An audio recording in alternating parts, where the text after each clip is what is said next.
तो कुर्सी की पेटी बांध लो क्योंकि मौसम बिगड़ने वाला है। আর জাস্ট কয়েক ঘন্টার অপেক্ষা এবং তারপরেই আইএসএল 2024-25 এর the grand finale mega final হবে, দ্য লাস্ট ড্যান্স হবে দুটো টিমের, কারা ট্রফি জিতবে, কারা ফাইনালি শেষ দিনটাকে মেমোরেবল করে রাখবে। এবং আমি যেটা বারবার মেনশন করছি যে এই ফাইনালটা one of the best ever and one of the memorable final হতে চলেছে 11টা ফাইনালের মধ্যে। হ্যাঁ, অনেক কটা ফাইনাল হয়েছে, টান টান উত্তেজক ফাইনাল হয়েছে। আমরা যদি মোহনবাগান বেঙ্গালুরু 2022-23-এর ফাইনালটাই দেখি তাহলে সেখানেও দেখবো যে শুরু থেকে শেষ অবধি এগিয়ে যাওয়া, পিছিয়ে যাওয়া, penalty, heart broken, penalty shoot out, বহু কিছু ঘটনা ঘটেছিল। অ্যান্ড ফাইনালি একদম শেষ মিনিটসে বা শেষ সেকেন্ডে গিয়ে মোহনবাগান কিন্তু বেঙ্গালুরুকে হারিয়ে প্রথমবার আইএসএল কাপ জিতেছিল। এবং অবশ্যই এই ফাইনালটাও তার থেকে একটু উচ্চ গ্রামে পৌঁছবে, কারণ প্লেয়ারদের কোয়ালিটি অনেকটা বেড়েছে, অনেক বেটার কোয়ালিটি প্লেয়ার দুটো টিমেই কিন্তু ইনজেক্ট হয়েছে।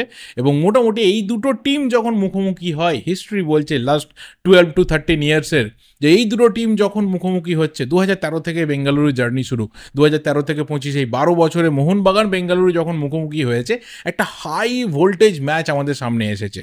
কোনো পক্ষই কিন্তু কোনো একটা পক্ষকে খুব ইজিলি জমি ছেড়ে দেয়নি। আর এই সিজনেও মনে রাখতে হবে যে মোহনবাগান প্রথম সবথেকে বড় যে ধাক্কাটা, হারের ধাক্কাটা এই সিজনে পেয়েছিল, ডিরেক্ট হার, একটা গোল সিঙ্গেল করতে না পারা, সেটাও কিন্তু এই বেঙ্গালুরু এফসির বিরুদ্ধে 3-0 মোহনবাগান হেরেছিল বেঙ্গালুরু মাটিতে। এবং অবশ্যই পাল্টা যখন জোহরেতে খেলা হয়েছিল সেখানে কিন্তু অবশ্যই মোহনবাগান মধুর বদলা তুলেছিল বেঙ্গালুরু এগেনস্টে। তো দুটো টিম কেউ কাউকে ছেড়ে কথা বলবে না।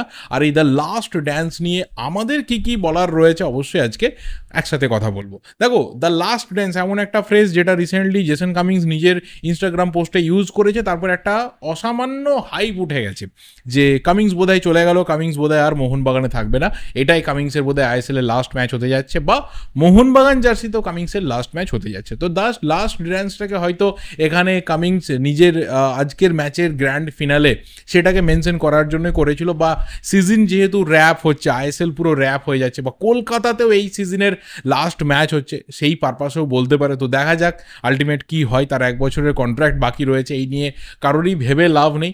আর অনেকে বলছে দেখো ওর কাছে তো অফার ছিল, তাহলে সেটাই কি ডেভেলপ করে গেল? একটা কেন, ভালো প্লেয়ারের কাছে 10টা অফার থাকবে।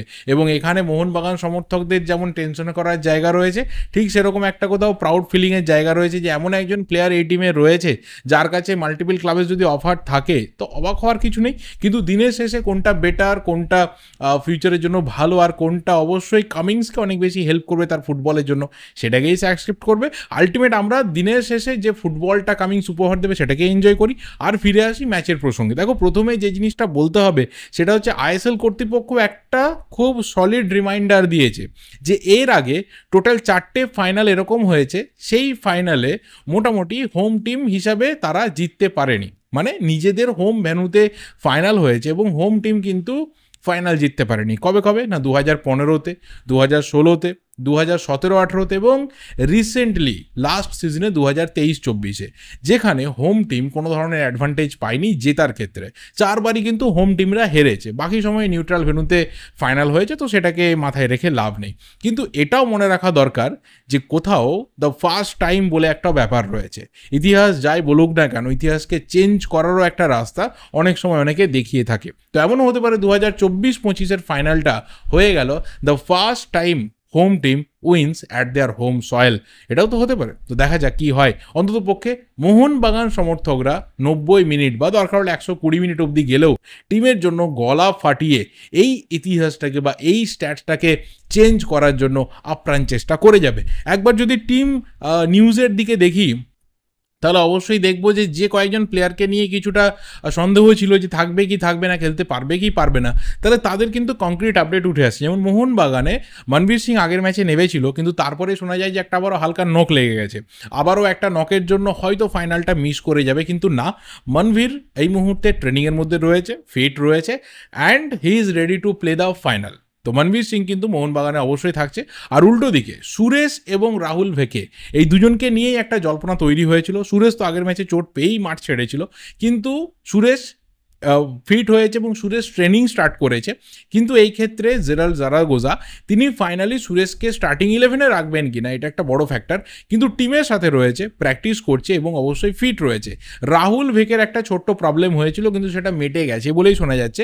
আর যদি রাহুল ভেকে নাও থাকে তাহলে মাথায় রাখা দরকার যে আরও একজন হাই স্ট্যাচারের কিন্তু ইন্ডিয়ান ডিফেন্ডার বেঙ্গালুরুতে রয়েছে, অ্যান্ড হি ইজ নান আদার দেন চিংলেনসানা সিং। তো অবশ্যই রাহুল ভেকে যদি খেলতে নাও পারে তাহলে অবশ্যই সানা রয়েছে, কিন্তু আমার এখানে কোথাও মনে হয় যে রাহুল ভেকের যে পারফরমেন্সটা বেঙ্গালুরুর জার্সিতে এই সিজনে অন্ততপক্ষে তুলে ধরেছে সেটা অবশ্যই সানা তুলে ধরতে পারেনি। তো রাহুল ভেকেকে যদি মিস করে, তার সাথে যদি সুরেশকেও মিস করে, আমার অন্ততপক্ষে মনে হয় যে বেঙ্গালুরু কিছুটা পিছিয়ে কিন্তু স্টার্ট করবে। তো এই দুজন প্লেয়ারকে ফাইনালি মিস করে কিনা সেটা আমরা জানতে পারবো ঠিক সন্ধ্যে 6:30টার দিকেই। আর এরপর যদি মোহনবাগানের স্ট্র্যাটেজি আর বেঙ্গালুরুর স্ট্র্যাটেজি নিয়ে একদম ফাইনাল কিছু বলি, তাহলে অবশ্যই দেখো দুটো টিমকে আমরা এতগুলো ম্যাচ অলরেডি খেলতে দেখে ফেলেছি, দুটো টিমেরই মোটামুটি যে জার্নি চলেছে সিজনে আমরা সেটা দেখেছি। এবার দুজন কোচের না একটা খুব কমন স্ট্র্যাটেজি রয়েছে, সেটা হচ্ছে আলটিমেট নাছোড় বান্দা একটা মনোভাব। এটা অন্ততপক্ষে মলিনা তো ক্রিয়েট করেই ফেলেছে তার নিজের ঘরের মাঠে আনবিটিন টিমকে রেখে। উল্টো দিকে যদি বেঙ্গালুরুর কোচ জারাগোজার দিকেও দেখি, তাহলে একটা সময়ে তিনি ফাম্বেল করার পরে কিন্তু টিমকে একটা অন্য লেভেলে ফিরিয়ে এনেছেন এবং কোথাও একটা নাছোড়বান্দা মনোভাব, শেষ অবধি ফাইট করে যাওয়া, কন্টিনিউয়াসলি টিমকে পুশ করে যাওয়া এবং স্ট্র্যাটেজির যে কোথাও একটা কন্টিনিউয়াস ডেভেলপমেন্ট তিনি কিন্তু 90 মিনিট জুড়ে করেছেন। এবং সেই কারণে আমরা দেখেছি যে ঘরের মাঠে যেভাবে বেঙ্গালুরু গোয়াকে হারিয়েছিল, যেভাবে অ্যাওয়ে ম্যাচেও পিছিয়ে যাওয়ার পর ফাইনালি একদম শেষ মুহূর্তে সুনীল ছেত্রীর গোলটা তুলে নেওয়া, তার স্ট্র্যাটেজিক্যাল মাস্টার স্ট্রোক। তো কোথাও এই জায়গাতে আমার মনে হয় যে দুজন কোচ কিন্তু স্ট্র্যাটেজির জায়গাতে বলো, প্ল্যানিংয়ের জায়গাতে বলো, প্লেয়ার চেঞ্জের জায়গাতে বলো, প্ল্যান এ কাজ না করলে বিতে যাওয়া, সিতে যাওয়া, এই যে একটা কোথাও ভেরিয়েশন নিয়ে আসা, দুজনে কিন্তু প্রায় সমান তালে চলবে। এবং দুজন কোচেরই যে মাইন্ডসেট থাকে না, সেটা হচ্ছে কমপ্লিট অ্যাটাকিং মাইন্ডসেট এবং অবশ্যই নিজের ডিফেন্সকে অনেক বেশি ইন্ট্যাক্ট রেখে। তো দুটো টিমের খেলার স্টাইলও কিছুটা প্রায় সেম, উইং নির্ভর অনেকটা খেলা হয়, মাঝমাঠ থেকে বল যায়, কিন্তু ম্যাক্সিমাম যে প্রেসারটা, যে প্রেসার দিয়ে কোথাও অপোনেন্টকে কিল করে দেওয়ার টেন্ডেন্সি, সেটা কিন্তু উইং দিয়েই হয়। দুটো টিমে ভালো ভালো উইঙ্গার রয়েছে, দুটো টিমে ভালো ভালো ক্রিয়েটিভ মিডফিল্ডার রয়েছে। তো সব দিক থেকে দুটো টিমের আমি বলবো যে আজকে অন্ততপক্ষে আইএসএল ফাইনাল জেতার সমূহ সম্ভাবনা রয়েছে। আইএসএল হিস্ট্রির দিকে একবার তাকালে দেখা যাবে যে 3বার কিন্তু আইএসএল কাপ জিতেছে এটিকে অ্যাথলেটিকো দি কলকাতা, 2বার করে জিতেছে চেন্নাইন এফসি এবং মুম্বাই সিটি এফসি, 1বার করে জিতেছে বেঙ্গালুরু, হায়দ্রাবাদ এবং মোহনবাগান। তো আজকে যখন মোহনবাগান আর বেঙ্গালুরু ফাইনাল হচ্ছে, তো কোনো একটা টিম তো রেকর্ডের বুকে চলে যাবে যে মোর দ্যান 2 টাইমস তারা আইএসএল কাপ জিতেছে। তো সেটা মোহনবাগান হয় না, সেটা বেঙ্গালুরু হয়, সেটা মোটামুটি আমরা রাত্রি 9:30, 10টা, 10:30 ম্যাক্সিমাম তার মধ্যেই জেনে যাব, তার থেকে বেশি তো দেরি হবে না। তো যাই হোক, আলটিমেট একটা ভালো ফাইনাল, একটা মেগা, একটা ব্লকবাস্টার ফাইনাল আজকে দেখার জন্য আমরা বসবো 7:30 থেকে, অ্যান্ড ডেফিনেটলি শেষকালে শেষ করব দুটো টিমের বেস্ট প্লেয়িং 11 কি হতে পারে সেটা দিয়ে। অবশ্যই বেঙ্গালুরু এফসিকে দিয়েই বলি, কারণ তারা আজকে অতিথি আমাদের। গোলে গুরপ্রীত সিং সান্ধু লাস্ট দুটো ম্যাচ যথেষ্ট ভালো খেলেছে, বিশেষ করে প্লে অফে সেমিফাইনালে দুটো ম্যাচ অসাধারণ খেলেছে। বা তার আগেও আমরা দেখেছি যেভাবে বেঙ্গালুরুর শেষের দিকের ম্যাচগুলোতে গুরপ্রীতের ভালো পারফরমেন্স।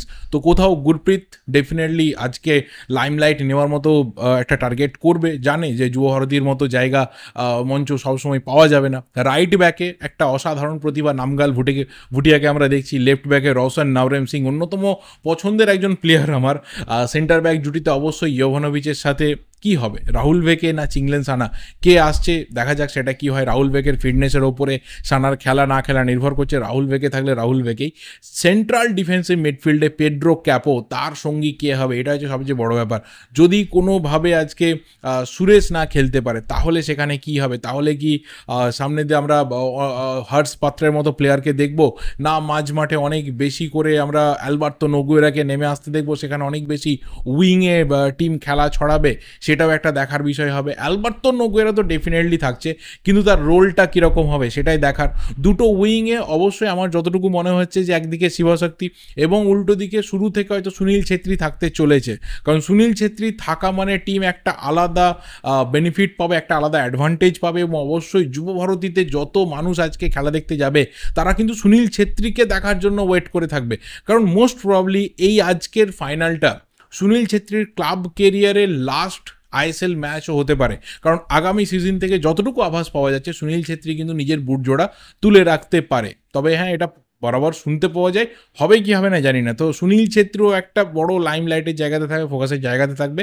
অ্যান্ড সেন্টার ফরওয়ার্ডে অবশ্যই যতটুকু মনে হয় যে এডগার মেন্ডেজ তাকে দিয়ে হয়তো শুরু করবে, অর্থাৎ বেঞ্চে আমরা রায়ান উইলিয়ামস এবং বেঞ্চে হরহে পেরেরা ডিয়াজ, এই দুজন প্লেয়ারকে হয়তো বেঞ্চ থেকে স্টার্ট করতে দেখতে পারি। দুজন প্লেয়ারই কিন্তু খুবই ডেঞ্জারাস, যে কোনো মুহূর্তে জারাগোজার প্ল্যান চেঞ্জ হয়ে এরা নামলে মোহনবাগান ডিফেন্সের উপর চাপ কিন্তু অনেকটা বাড়বে। আর যদি মোহনবাগানের বেস্ট প্লেয়িং 11-এর কথা বলি তাহলে আমাদের গেসিং গেমের খুব একটা জায়গা থাকে না, কারণ সেখানে গোলে ভিশাল কাইত, রাইট ব্যাকে আশিস রায়, লেফট ব্যাকে ক্যাপ্টেন শুভশিস বোস, দুজন সেন্টার ব্যাকে টম অলরেডের সাথে অ্যালবার্তো রড্রিগেজ, সেন্ট্রাল ডিফেন্সিভ মিডফিল্ডে আপুইয়া, সেন্ট্রাল মিডফিল্ডে রোমিং, একদম বক্স টু বক্স মিডফিল্ডে অনিরুদ্ধ থাপা। অ্যাটাকিং মিডফিল্ডে কী হবে, কাকে দেখতে চাইছো অবশ্যই কমেন্ট করে জানাও, এটা তোমাদের উপর ছাড়লাম। জেসন কামিংস রয়েছে, পেত্রাতস রয়েছে, গ্রেগ স্টুয়ার্ট রয়েছে, কে স্টার্ট করবে বলে মনে হচ্ছে? আমি জেসন কামিংসের ওপর বাজি ধরছি, দেখা যাক কী হয়। দুটো উইংয়ে আমার যতটুকু মনে হয়েছে যে মনভীর লিস্টনই শুরু করবে, কারণ মনভীর এই মুহূর্তে 100% ফিট রয়েছে টু স্টার্ট দ্য ম্যাচ। কিন্তু আগের ম্যাচে আশিক কুরুনেন একটা অসাধারণ ম্যাচ খেলেছিল, আশিকও যদি স্টার্ট করে অবাক হওয়ার জায়গা থাকবে না। কিন্তু আশিক সেই ক্ষেত্রে কার সাথে পার্টনার করবে, লিস্টন না মনভীর, দেখা যাক কী হয়। এবং অবশ্যই সেন্টার ফরওয়ার্ডে দ্য স্টার জেমি ম্যাকলারেন। তো এটা মোটামুটি মোহনবাগানের প্রেডিক্টেড স্টার্টিং 11, দেখা যাক কতটা ম্যাচ করে। তোমাদের এই ফাইনাল নিয়ে কী কী ওপিনিয়ন দেওয়ার রয়েছে অবশ্যই শেয়ার করে জানাতে থাকো, প্রেডিকশন করতে থাকো রেজাল্ট কী হতে পারে। দেখা হবে পরের ভিডিওতে একদম ম্যাচ রিভিউতে। ততক্ষণের জন্য thank you and good by.